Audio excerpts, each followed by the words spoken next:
kill untuk snowball. Good things-nya mereka punya jaminan late game, mereka punya Kadita, mereka punya Bruno. Jadi cukup balance dan Guinevere-nya keluar untuk SRG. Oke. Ini draft yang cukup menarik ya, tapi mungkin kita bakal bahas lebih dalam setelah gamenya berjalan, jadi kita akan langsung melihat. Ini dia untuk game kedua, RRQ Hoshi versus SRG masih dengan Ranger Bass dan juga Lim Kochel.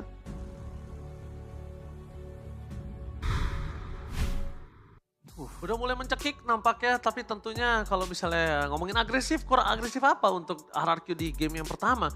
Tapi problemnya bukan hanya agresif, make a move yang harus dia lakukan tetap dalam kondisi owning. Jadi kita bakal menyaksikan apakah RRQ mampu mendapatkan game yang kedua atau bahkan SRG. Kalau kali ini mendapatkan gamenya, itu match point. Ya. Dan jangan sampai itu terjadi. Oke, dan jangan lupa untuk teman-teman semua yang lagi nonton dimanapun kalian berada, satukan dukungan kita, ramaikan dengan love oranye-nya ataupun dengan hashtag FIFA RRQ Best of 5 Series.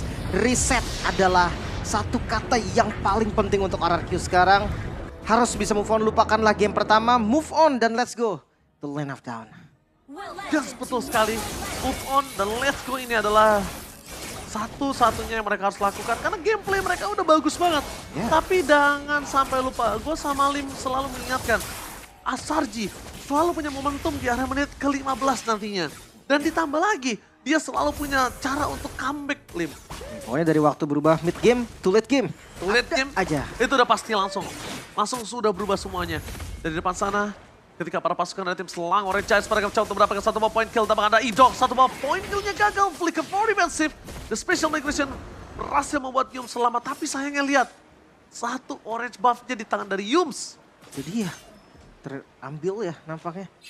Tapi ya nggak masalah juga sih, karena dia akhirnya ngebuang dan XP-nya sebenarnya masih tetap sama, Ji. Tetap, tapi kan dia butuh ya, itunya. efek dari orange buff-nya tersebut. Ya, itu kerugian yang mungkin bisa dibilang nggak bisa dihindari. Nggak bisa dihindari. Karena itu darurat kan untuk Yums-nya juga. It's okay ya, dari emblem pun kita bakal melihat sekarang Temporal Rain. Ini yang selalu diamankan untuk Joy akhir-akhir ini ya. Bahkan gue udah hampir nggak pernah lihat lagi yang Encourage. Tapi dapat di sana Special Application masih mendapatkan Tyrant. Dan kali ini agak cukup berbeda. Balikin. Terlalu banyak pasukan dari tim lagi membalikkan keadaan dan Sekis pun hilang. Satu persatu Kram masih bisa selamat. Tapi di depan sana para pasukan dari tim Selang Red Giants, kalau mereka masih memaksa dapetin point kill dari seorang Rich ini nggak bakal worth it.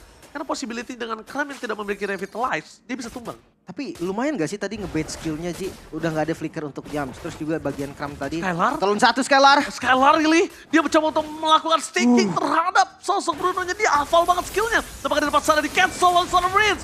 Mencoba untuk kembali keadaan di mana Sekis berada. 2 poin kill akan didapatkan oleh seorang Joy dari Sutsujin. Masih bersinar double kill plus turtle harusnya menjadi sebuah kemenangan early game kembali di tangan RRQ. Yap, early game yang nyata. RRQ Hoshi lagi-lagi mereka unggul. Dan ya kita tahu bukan cuma dari turtle-nya aja, dari gold-nya juga. Ini akan berbanding ke XP-nya nanti. Sutsujin di game pertama pun dia mengunggul level jauh banget. Bahkan sempat sampai 3 level perbedaannya. Dan sekarang mereka harus lebih memperhatikan lagi nih.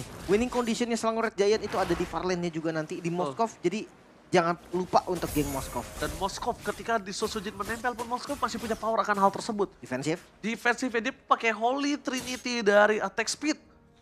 Dan bahkan itu yang membuat sosok dari seorang Moskov akan bertahan. Iya. Dan tiba-tiba dia si Halbert. Tiba-tiba Husklow. Udah gak bakal Joy bisa bertahan di dekat-dekat sama seorang Moskov. Apalagi dengan Spear of Misery kan, dimundurin lagi Joy-nya seenggaknya dari posisinya juga lumayan jadi keluar dari range-nya Sutsujin sendiri. Tapi agresivitas dari RRQ ini early tetap perlu diacungi jempol. Karena dia selalu berani invade jungle. Konsisten untuk invite, konsisten untuk bisa mereka mendapatkan early game pressure. Tapi yang kita bisa melihat dari Dairon di sini, dia agak berbeda dengan game pertama. Dia akan lack of power banget. Terlalu banyak crowd control. Terlalu banyak sisi yang bisa membuat Dairon gak bisa ke belakang ke siapapun. Dan Vexana, Ji. Iya. Pasif dari Vexana ya, lagi-lagi. Mungkin kalau udah ada defensive item udah gak instan sekarang. Karena glue-nya juga udah keras banget kan. Gak bisa langsung meledak. Tapi tetap aja itu damage yang besar banget. Apalagi dampaknya itu akan terasa sama teman-temannya juga. Kalau ada di sekitar split-splitnya Dairon nanti. Iya. Tapi Dairon udah harus mengerti dia beda sama di game pertama. Game pertama dia punya kuasa banget untuk bisa jamin-jamin ke arah belakang. Kali ini berbeda, dia harus benar-benar harus bermain ambush, main rapi. Dan disinilah dimana terlihat bermain dengan otot dan bermain dengan otak itu berbeda sekali. Iya, harus tahu temponya juga. Haskell untuk Scalar udah jadi juga untuk first item priority-nya. Seenggaknya udah ada kabar baik, Scalar udah mandiri landingnya nih. Dia udah nggak takut juga mungkin trading hit sama Innocence. Atau kalau misalkan nggak ada informasi, dia tetap akan bisa berani clear wave minionnya. Dan Stormy dengan glowing one-nya juga ini harus diwaspadai karena Idok Quicksand Guard akan sangat berpengaruh. Yums masuk. Defensif Kesana dengan Rogue Wave. Wow. Padahal Rogue Wave ini dibutuhkan loh ketika ada Turtle di depan sana. Ada bakal perpasukan dari tim Selang Orange Giants. Mereka terperangkap satu poin kill. Kehilangan dari Stormy pada pasukan dari tim Selang Orange Giants. Mereka kehilangan Doya double critical damage. Tapi dibalik itu semua ingat, para pasukan dari tim Selang Orange Giants, mereka tidak akan memperebutkan Turtle yang kedua kalau memang tidak pantas mereka memperebutkan. Walaupun mereka bawa Suyo ya. Walaupun mereka bawa Suyo untuk bisa nge-take over. Tapi kalau menurut mereka nggak pantas dan terlalu banyak effort, kayaknya mereka akan lepaskan. Karena rotasi dan laning phase yang lain yang mereka pikirkan. Barter terhadap apa yang mereka akan coba lakukan. Iya, tapi gue suka banget sih gerakan Idok sekarang, Ji. Mungkin tadi dengan Belerik ya dia terpaksa ada di belakang.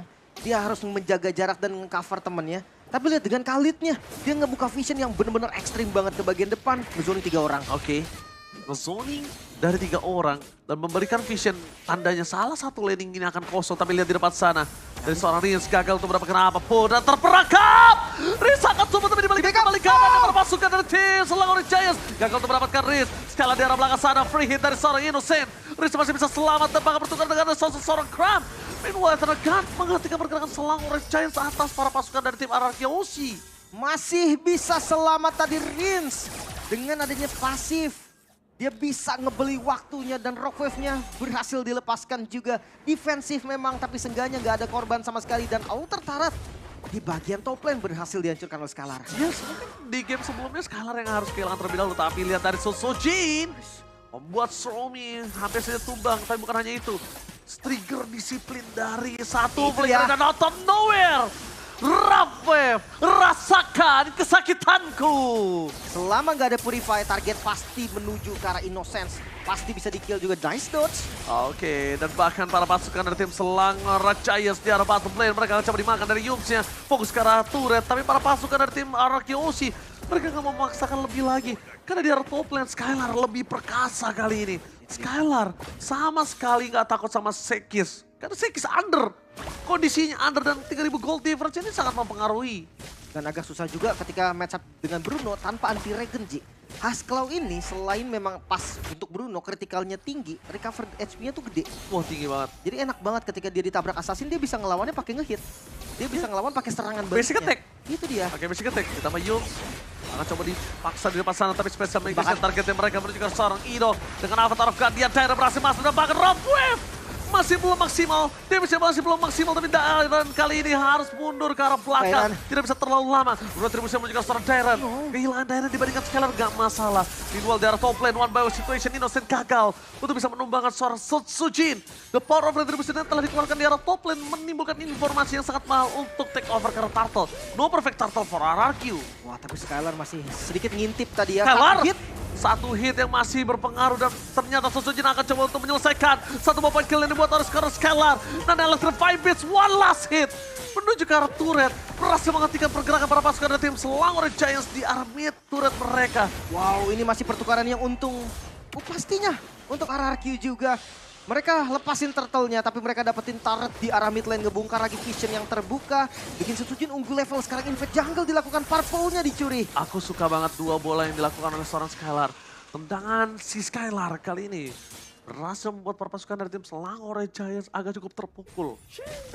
Oke, tapi ingat seperti game pertama, tidak boleh terburu-buru. Harus lebih sabar lagi, harus lebih on point lagi. Beda gameplay juga kan. Idok sekarang lebih agresif, lebih ke initiator. Jadi ada 2 initiator nih dari teman-teman RRQ Hoshi. Sementara dari Rins, dia tipikal yang lebih ke pick off aja. Flanking dari Rins. Ini bisa menyebabkan hasil yang sangat-sangat positif, tapi sampai bisa negatif juga. Gak boleh sampai terbawa hype. Ini kalau terbawa hype juga nggak bisa, tapi kalau Rins bisa kita lihat. Dia kalau mau main trapping, ini adalah kesempatan dia. Cuma dia harus tahu siapa yang harus dia trapping. Kondisinya kalau targetingnya cuma Innocent, ini cuma hanya ngebuang Petrify, ngebuang Rafev, tapi itu dia. Para pasukan dari tim Selang Orange Giants, tapi Innocent tidak melakukan Purify di depan sana. Apakah dia sudah tahu dia akan tumbang? Di belakangnya juga udah ditutup sih Ji, kebetulan gitu kan. Dia memilih, ada Dairon. dia memilih untuk merelakan saja satu point kill dibandingkan dari Purify yang akan dia gunakan ketika Lord yang pertama nanti.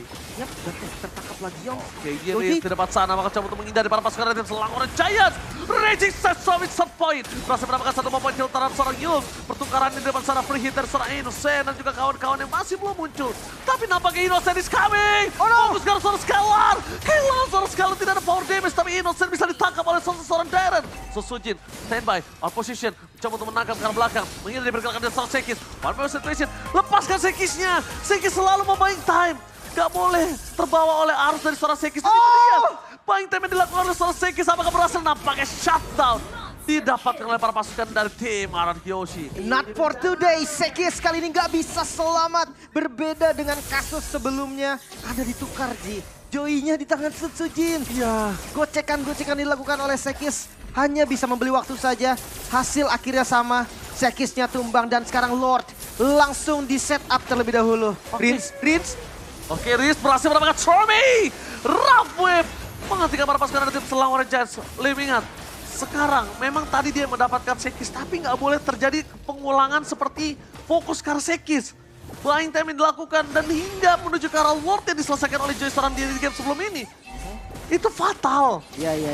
Kondisi yang sebenarnya sekarang harus diwaspadai lagi oleh RRQ. Lompatan special migration masih gagal juga. Perlahan tapi pasti RRQ dengan Lord yang pertama. Mereka punya misi yang lebih berat, Ji. Karena 1 inner turret aja tersisa di bagian atas. So, misi mereka adalah best turret. Iya, misi mereka adalah best turret. Sakit ini. Langsung ada 1 konsil dikeluarkan oleh seorang Irok.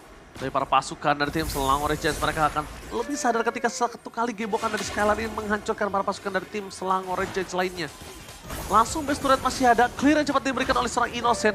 Namun nampaknya di arah mid lane, pasti turret mau nggak mau harus dikeluarkan oleh para pasukan dari tim RRQ. Tapi dibalik itu semua, udah cukup untuk mereka bisa mempertahankan 1 turret. Kram di sana gagal untuk melakukan avatar of Guardian, berhasil dampaknya. Dan langsung ada Rough Wave. Tidak berhasil melakukan poin kill apapun dan Spear of Distraction yang menyangkut. Special Migration fokus ke arah seorang Darren. Para pasukan dari tim Selangor Giants memasang Tifa dan tidak ada hentinya para pasukan dari tim RRQ Hoshi. Mereka harus disengage, Innocent udah tidak bisa dibendung. Mereka harus lepaskan owning yang mereka miliki, jadi malah berkurang ketika mereka memaksakan team fight terlebih dahulu. Itu dia misi yang sangat sulit. RRQ harus menumbangkan best turret tadi dengan Lord pertama karena sudah tidak ada objektif lagi. Dan bukannya tumbang mereka, malah ada 1 korban juga Darren yang tertangkap tadi. Permainan front to back dari Selangor Red Giant ini udah mulai terasa juga. Moskov yang sudah selesai dengan Trinity, bahkan sudah menuju ke item 4 nih. Ada Magic Blade, bisa jadi dijadiin Rose Gold atau bisa di skip juga. Mungkin Malefic Gun bisa jadi opsi yang bagus banget nih untuk Innocence. By the way, Scalar juga udah selesai di item keempatnya. 1 item terakhir, Windtalker. Ataupun Great Dragon Spear mungkin, kalau memang mau cari burst damage yang lebih tinggi. Oke, tapi kalau kita melihat dari arah kondisi sosok Innocent, dia juga tidak terlalu concern secara Wind of Nature. Karena mereka menghindari damage yang diberikan untuk sosok Scalar one by one situation. Tapi kalau dia udah fokus ke arah Wind of Nature menjadi item selanjutnya, sebelum Magic Blade ini menjadi Rose Gold Meteor, tandanya Scalar yang harus berhati-hati. Iya, pilihannya sebenarnya kalau memang nggak mau defensif, dia bisa pakai Malefic kan, Innocent-nya. Iya, betul. Biar dia dari jauh aja ngehit gitu kan. Rins juga jadi nggak bisa terlalu ke belakang. Tapi ya kalau ngomongin Scalar, ya tadi selama Scalar free hit, main front to back juga ini milik RRQ. Betul, mereka bawa Rins, dia bisa makan depannya. Ada Dairan juga. Jadi kayak potensi untuk main front to back sebenarnya ada dari kedua sisi. Oke, diusir mundur dari seorang Kram di depan sana. Sakit kan? Tapi memang ada di dua sisi, Rim. Cuma satu hal yang harus kita pahami adalah Kram ini, walaupun tidak terlalu berimpact di arah frontliner untuk menahan damage yang cukup banyak, tapi dia berimpact sekali untuk ke arah backline dan membuat Scalar kehilangan purify-nya. Ya, bad purify-nya itu mahal sih. Kalau sampai siapapun lah, maksudnya Gold Laner kan sama-sama pakai Purify nih. Yang pakai Purify-nya duluan, wah itu semua mata pasti ke sana, Ji. Karena dari keduanya sama-sama punya pick over juga. Ada Yums nih yang bisa dengan special migration-nya, ada juga Rins dengan ya kita tahu Petrify kombonya. Dan mungkin nggak boleh makan Karayum sih. Rins harus sadar kalkulasi damage-nya juga harus lebih matang lagi. Athena Shield tadi udah menjadi jawaban banget. Yumsnya nggak bisa di-burst kecuali memang ada tambahan 1 damage lagi dan terbuka vision. Oke, bisa terlihat apakah Petrify dan Rafa! Rin berhasil menenggelamkan para pasukan dari tim Selangor Giants. 1 poin kill yang cukup mahal atas 1 Lord yang mereka miliki. Dairan kali ini dia sadar tidak bisa terlalu memaksakan untuk mendapatkan poin kill atas seorang Yums. Memilih untuk turun atas gendongan yang dia miliki itu wise choice. Iya. Harus reset lagi. Karena tadi Moskovnya dari Innocent itu kelihatan juga sebetulnya di bagian top lane. membuat dari RRQ Hoshi, mereka lebih berani untuk setup. Dan nice pick juga tadi, nice pick off dari Rins.